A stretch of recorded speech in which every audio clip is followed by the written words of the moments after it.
오늘 시간에는 사탄이 토해내는 강물과 독생자, 이 제목으로 하나님의 말씀을 살펴보도록 하겠습니다. 사탄이 환난날에 땅과 바다로 쫓겨 내려오게 됩니다. 요한계시록 12장 12절에서 그러므로 하늘과 그 가운데 거하는 자들은 즐거워하라. 그러나 땅과 바다는 화 있을진저 이는 마귀가 자기의 때가 얼마 남지 않은 줄을 알므로 크게 분내어 너희에게 내려갔음이라 하더라. 자, 여기에서 하늘과 그 가운데 거하는 자들은 즐거워라고 말씀을 하고 있습니다. 그래서 하늘과 그 가운데 거하는 자들은 주 안에서 사는 형제들을 가리키고 있습니다. 주 안에서 사는 형제들이 그 영원히 하늘에서 거하게 되었고, 그래서 하늘과 그 가운데 거하는 자들은 즐거워라고 말씀을 하시고 있고, 그러나 땅과 바다는 화 있을진저 땅과 바다는 화가 있다고 말씀을 하고 있습니다. 왜냐하면 마귀가 바로 하늘에 거하고 있었던 공중에 권세를 잡고 있었던 마귀가 땅과 바다로 내려갔기 때문입니다. 그래서 이어지는 13절에서 용이 자기가 땅으로 내쫓긴 것을 보고 남자를 낳은 여자를 박해하는지라. 자, 여기서 용은 바로 마귀요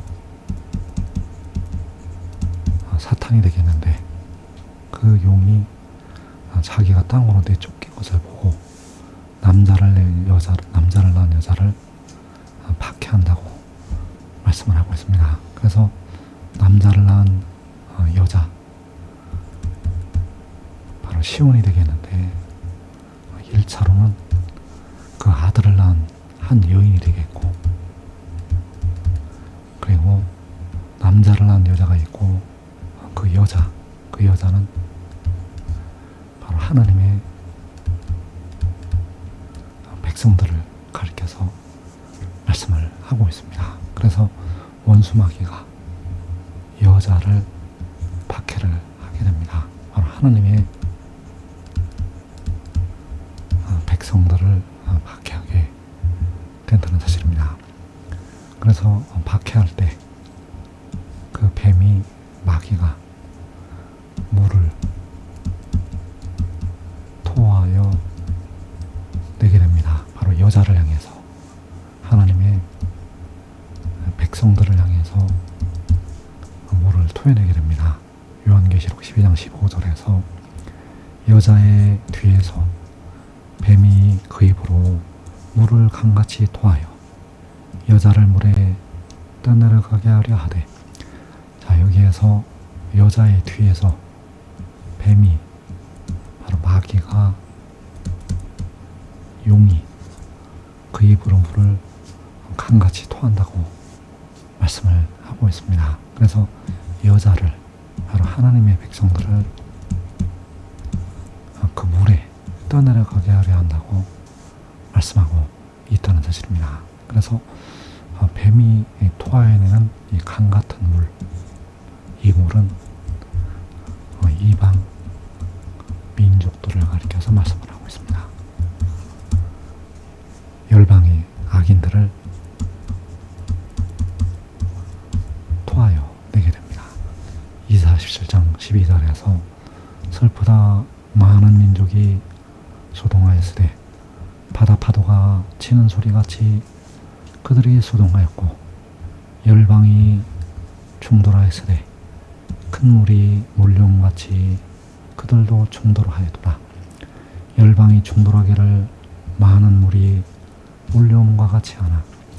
자, 여기에서 소동하는 많은 민족, 쳐들어오는 열방, 그래서 이 소동하는 많은 민족이 많은 물이 몰려옴과 같이 한다고 말씀을 하고 있습니다. 그래서 이 많은 물은 뱀이 토하여내는 것, 이 많은 물은, 이 소동하는 많은 민족은 이 쳐들어오는 열방은 원수 마귀가 토하여 내는 물이라는 사실입니다. 그래서 그 많은 물이 몰려올 때 하나님의 백성들이 고난에 들어가게 됩니다. 이사야 8장 7절에서 그러므로 주 내가 흉흉하고 창렬한 큰 하수 곧 아수르 왕과 그의 모든 위력으로 그들을 뒤덮을 것이라. 그 모든 골짜기에 차고 모든 언덕에 넘쳐 흘러 유다에 들어와서 가득하여 목에까지 미치리라. 그래서 이 흉흉하고 창렬한 큰 하수는 아수르 왕과 그의 모든 위력이 되겠는데, 바로 용과 뱀과 그 뱀이 토하여내는 큰 물, 바로 많은 물이 되겠고, 그 물이 흘러 들어와서 목에까지 미친다고 말씀을 하고 있습니다. 이사야 17장 3절에서 에브라임의 요새와 다메섹 나라와 아람의 남은 자가 멸절하여 이스라엘 자손의 영광같이 되리라. 만군의 여호와의 말씀이니라. 그날에 야곱의 영광이 쇠하고 그의 살찐 몸이 파리하리니. 그래서 그 물이 흘러 들어올 때 야곱의 영광이 쇠하여지고 그의 살찐 몸이 파리하게 된다고 말씀을 하고 있습니다. 그래서 아람과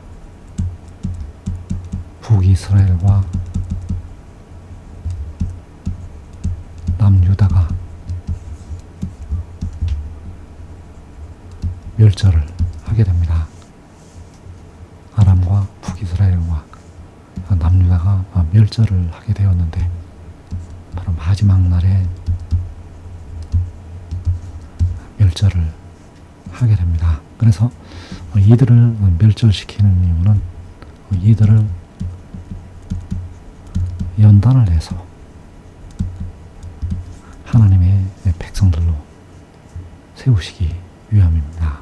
그래서 그 흉흉하고 창렬한 큰 하수가 일어날 때 육신의 이스라엘이 패망하게 되고, 그리고 이 땅에서 깨어 기도하는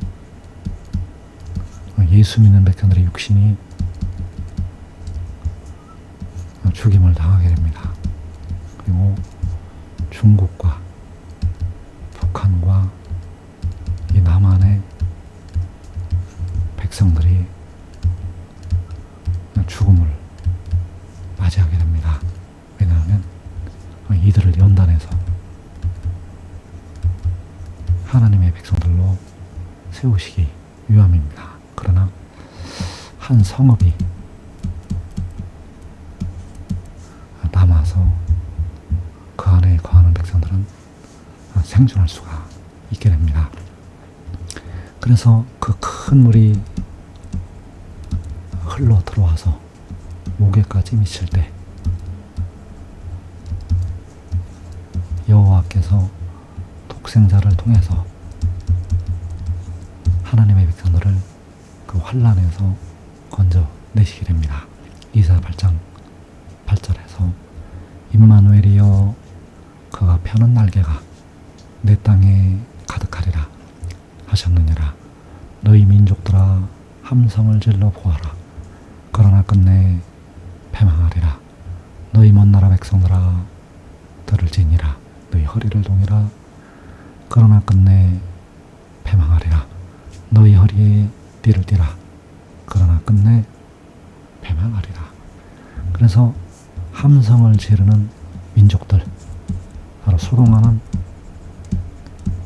많은 민족들이요, 쳐들어오는 열방이요, 바로 뱀이 토하여내는 강 같은 물.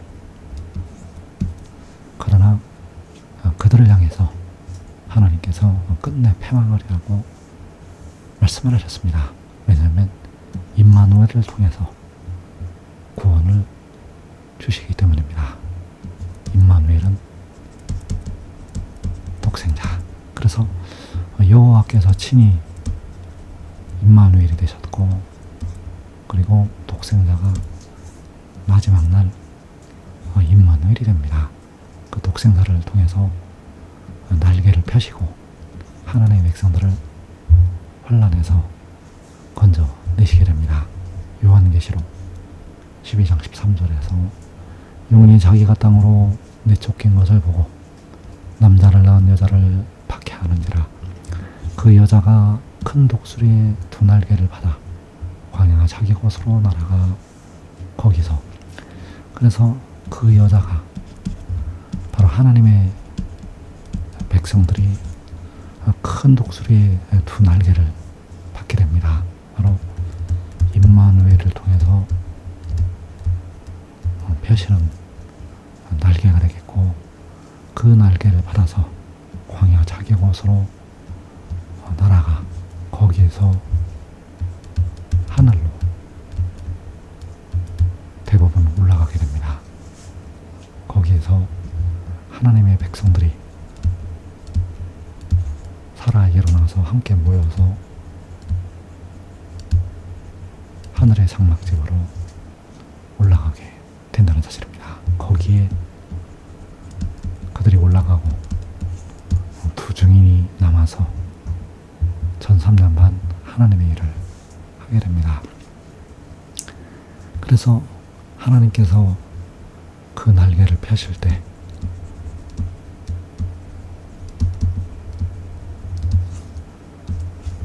그 소동하는 많은 민족을 심판을 하시게 됩니다. 과거에 애굽 군대를 바닷물 속에 심판을 하셨던 것처럼 소동하는 많은 민족을 이번에는 땅 속으로 들어가게 하시게 됩니다. 요한계시록 12장 15절에서 여자의 위에서 뱀이 그 입으로 물을 강같이 토하여 여자를 물에 떠내려가게 하려 하되 땅이 여자를 도와 그 입을 벌려 용의 입에서 토한 강물을 삼키니, 땅이 그 입을 벌려서 그 강물을 삼킨다고 말씀을 하셨습니다. 바로 임마누엘을 통해서 날개를 펴실 때 그 임마누엘을 통해서 여호와의 오른손이 권능을 베푸시게 되고, 이때 땅이 입을 열어서 그 악인들을 심판을 하게 됩니다.